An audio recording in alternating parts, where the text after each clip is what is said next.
Sa paggawa ng loop, ang unang gawin, sunugin mo na itong na strand para hindi magkahiwa-hiwalay, para mas madali isuot. Ganito.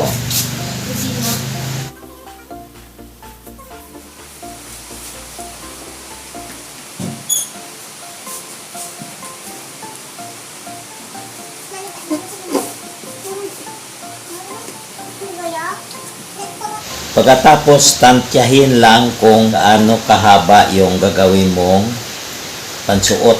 Sa mga beginners, kailangan talian o lagyan ng tape kung hanggang saan yung gusto mong haba para hindi masyadong humaba yung strand. Tuwid mo na, tapos hayaan mo na lang na itiklop ito pabalik. Tantyahin mo kung gaano kalaki ang gusto mong loop. Ito. Huwag i-twist na ganyan. Pwersahin. Hayaan lang.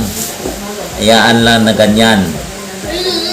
So, kung ganito kalaki yung loop na gusto mo, hawakan mo dito, tapos, yung sa gitna, itong gitna, tingnan mo kung saan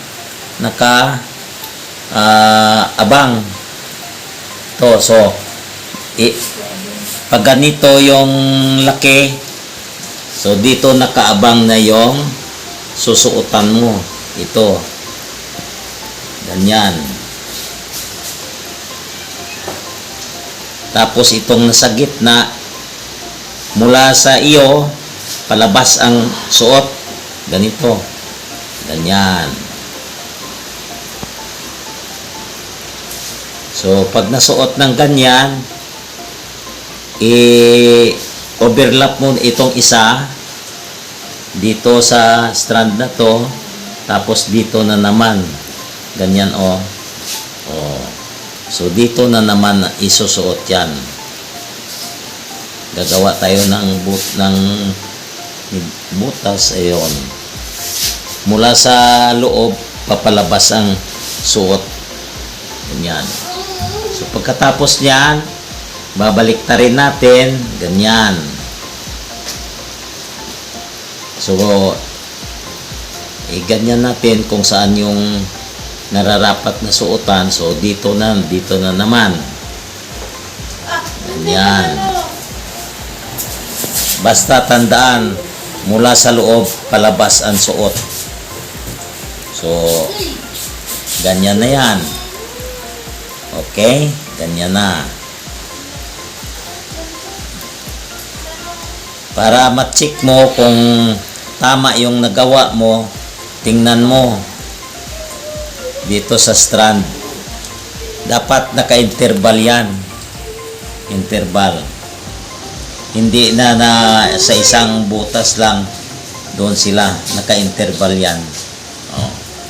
So, ganun din ang ituloy mo lang ang pagsusuot, overlap sa isang strand, tapos suot na naman dito. Okay? Overlap na naman itong strand, i-overlap dito na naman tayo susuot.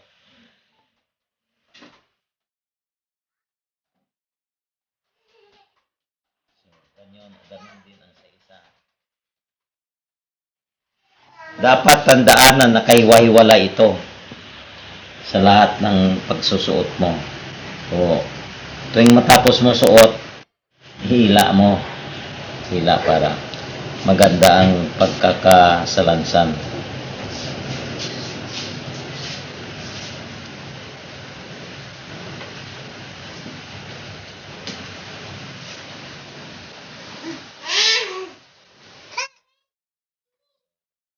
Hanggang 3 suot lang. Okay na to, 3 suot lang. Kahit ipahila mo to sa truck, mapatid la itong lubid na to, pero hindi ito maano. Kasi pag hinila mo to, hihigpit ito. Dito iipitin itong ginawa mo, itong strand na ibinalik mo dito, iipitin yan ng iipitin. So, hindi yan makawala. mapatid lang ito dito, pero hindi dito. Okay? So, ganyan. Kung may sobra, pwede niyong sunugin dito na dumikit. Ayan.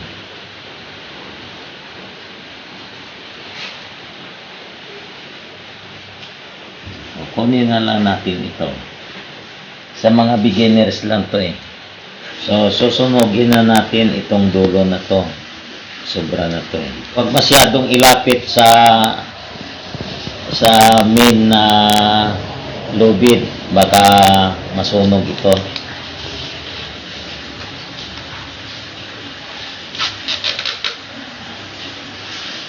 Ito na yung resulta patapos natin masunog yung dulo ng mga strand. So, ito na. Pwede na itong gamitin. Pantali sa asawa. Sa duyan pala.